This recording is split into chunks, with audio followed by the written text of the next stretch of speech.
Today's episode is a special one for us as it is generously sponsored by the EBC Financial Group as part of their commitment to making economic research accessible to the public. You can think about each balloon. The blue balloon represents the demand side of the economy, and the orange represents the supply side. That means how able is the economy to produce the goods and services that are demanded. The key thing that economists think about is that these things are linked. And here they're linked by this sort of seesaw around that sort of middle dot fulcrum. What it says is that as the air goes up, let's say in this diagram on the demand side, there's more demand relative to supply. So the key with the seesaw is that it's the relative balance between these two that matters.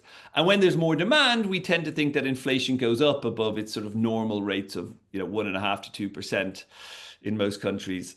Again, if you had the reverse, if supply was bigger, then you'd have downward pressure on inflation. And central banks are charged with trying to keep inflation around 2%. In many countries, we've seen the damaging impact that high inflation has.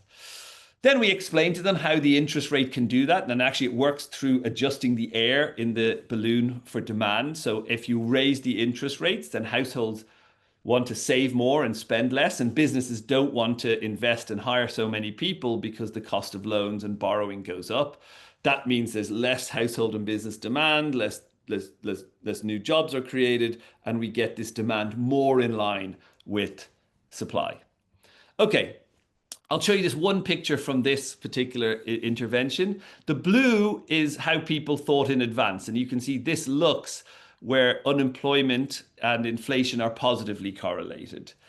If instead, after they've seen our video, they now think they're negatively correlated, they actually swing to thinking like economists in terms of understanding how we think supply and demand tend to go together. They were asked, what if the government spends more money? What would happen to inflation and unemployment? Okay, so that's one particular understanding aspect. We also asked them if they understood what happens if you increase interest rates. And again, initially, about 73% get it right, that if you increase interest rates, activity falls. But they're much more mixed on their understanding of inflation and unemployment. After the intervention, we actually get them to the point, both immediately and when we follow up with them 20 weeks later,